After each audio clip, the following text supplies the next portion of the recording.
Neil was just talking about the need to improve your physicality, and obviously against the Virginia Tech defense, it looks like it's very good. How important is that, especially in your run game? Yeah, I think it's critical, as Coach Brown said. It's and you're playing a good football team, one that's hung their hat on the ability to do that throughout the test of time, and you can see that through their program and see it through their defense. They've done a great job and had a great start. So us being able to compete and match that and hopefully excel at that is going to be important to the football game. So it's something we got to continue to stress and keep taking steps. Anticipate seeing some of the same fronts you saw at Maryland with what Virginia Tech does? Sure, yeah, and they're built, in enough way that it sure could come up that way as well, because they're multiple and can play 4 down, 3 down. So we anticipate those things happening, and we've got to handle them better.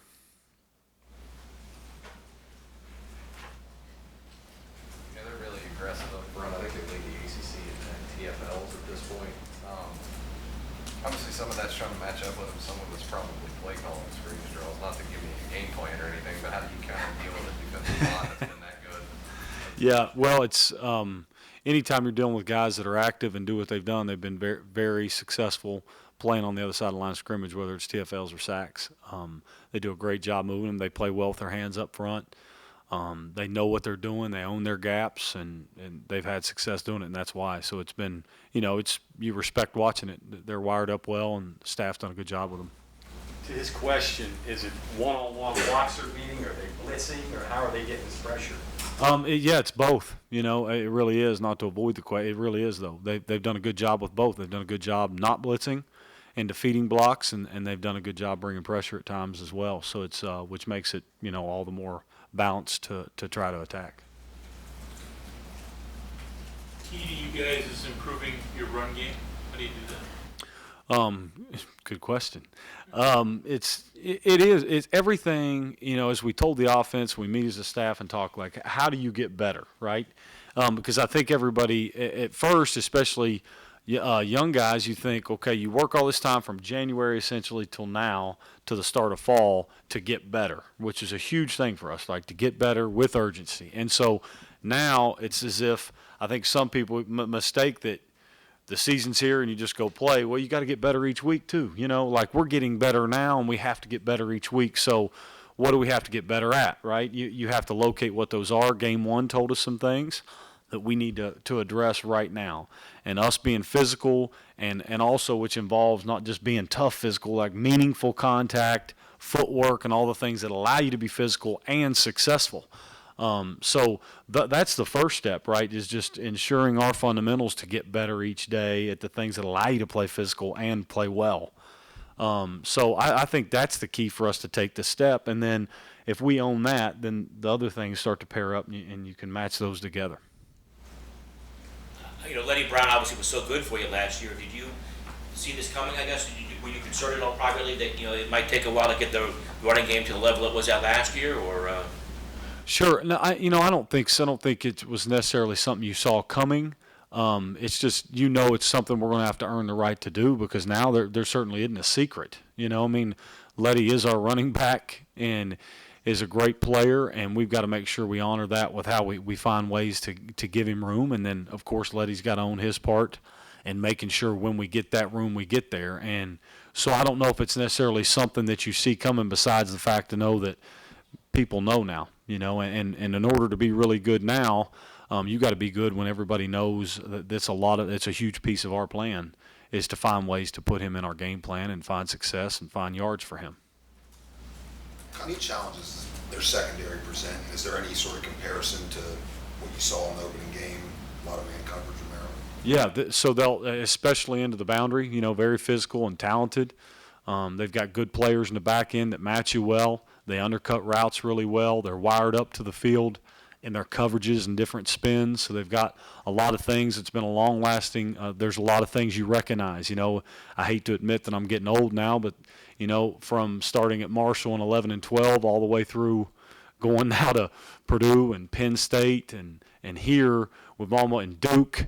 Almost all those stops except for maybe one, we've found a way to play them. And from Bud Foster's days all the way till now, there's a lot of similarities about some coverages and things that you see and you notice, and it's hence the reason that they've sustained success on defense and done the part that we're trying to prepare for. So to answer your question in full, I think do a really good job matching routes. They spin well, they communicate well, they're physical, they run to the football, they do everything that it takes to be a good defense in the back end. Kind of threw a little curve there a little while ago when you said being physical. There's more to it than just being physical. Can you expand on that a little bit about what being physical really is? Yeah, because you know at first I think you hear the word or you're trying to develop a more physical approach. Well, anybody, it's like when my dad, when I was young, go play hard, son. Well, I took that as just on a basketball court, just go run and jump after the ball, play all over the floor, make sure I had stuff on my elbows and everything, and I played hard, but it was a little bit meaningless effort. You know what I mean? Like you want to play hard, you want to be physical, but it's got to have purpose. So, you know, what I mean is like there's a lot of things that go into playing well, playing hard.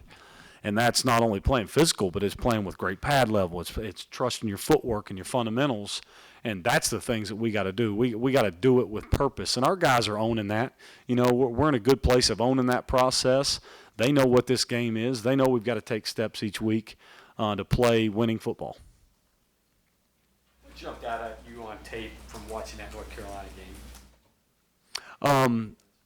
Well, certainly the energy of the game. You could feel that just turn on the tape with no volume. You know, the energy of the game and just starting a year, the fans and how they supported it there. You could feel that energy through the tape.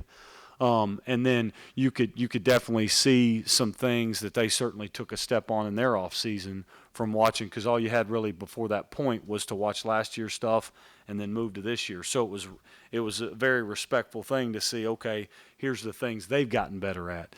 Here's the things they're doing, and just see their energy run around and chasing the football and executing their game plan. You could tell that as soon as you turned the tape on.